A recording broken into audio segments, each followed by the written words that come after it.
Financial planning करना बेहद ज़रूरी होता है अपने फ्यूचर को स्टेबल रखने के लिए, क्योंकि मैक्सिमम लोग अपनी ज़रूरतों को पूरा करने के लिए लोन का सहारा लेते हैं। ज़रूरतें जैसे कि home loan, car loan, education, personal, gold loan और भी तरह के लोन लेते हैं। लोन की ज़रूरत इसलिए होती है क्योंकि एक ही समय पर हम लोगों को ज़्यादा अमाउंट की ज़रूरत होती है। घर बनाने के लिए, गाड़ी खरीदने के लिए, बच्चों की हायर स्टडीज़ के लिए और भी अनेक ज़रूरतों को पूरा करने के लिए हम लोन लेते हैं और मासिक किस्तों के रूप में लोन की पेमेंट करते हैं। लोन लेने के कुछ वर्षों के बाद हमारी पुरानी इन्वेस्टमेंट से अगर इकट्ठा पैसे आते हैं तो हम कंफ्यूज हो जाते हैं। उस पैसे से हम लोन की प्री पेमेंट करें या फिर कहीं और इन्वेस्टमेंट करें, इस कंफ्यूजन के बारे में इस वीडियो में बात करेंगे। साथ ही साथ हमारे चैनल को सब्सक्राइब करें और बेल आइकन को प्रेस करें, जिससे कि आपको हमारी आने वाली सारी वीडियोस की नोटिफिकेशंस मिलती रहें। अब हम समझते हैं कि हम कितने टाइप से लोन ले सकते हैं और लगभग कितना रेट ऑफ इंटरेस्ट हमें पेड करना होता है। सबसे पहले हम होम लोन की बात करेंगे, जो कि सबसे कम रेट ऑफ इंटरेस्ट पर मिलता है।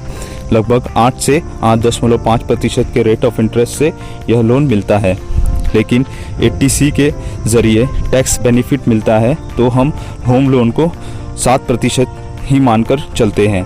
कार लोन 9% के रेट ऑफ इंटरेस्ट से मिलता है और हायर स्टडीज़ के लिए जो एजुकेशन लोन मिलता है वो 10% के रेट ऑफ इंटरेस्ट से मिलता है।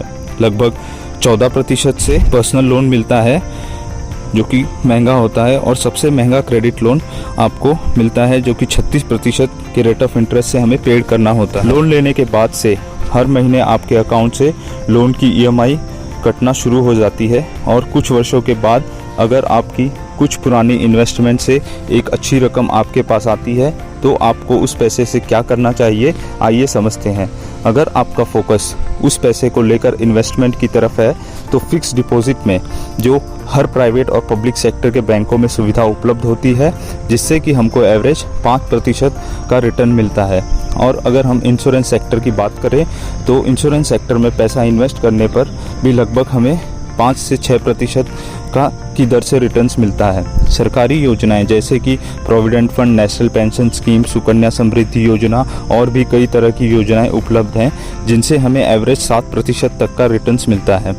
रियल स्टेट यानी कि लैंड प्रॉपर्टी में पिछले कुछ वर्षों का अनुमान लगाएं तो औसतन 7% का फ़ायदा देखने को मिलता है।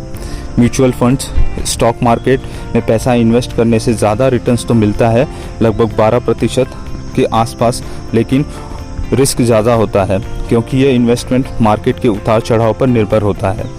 अब हम कंपेयर करें तो मैक्सिमम इन्वेस्टमेंट में हमें 7% तक का ही प्रॉफिट देखने को मिलता है, और जिसमें ज़्यादा प्रॉफिट हो रहा है वहाँ रिस्क भी ज़्यादा है। और सबसे सस्ता माने जाने वाला लोन जो कि होम लोन, उस पर आपको 7% या उससे अधिक रेट ऑफ इंटरेस्ट पेड करना होता है।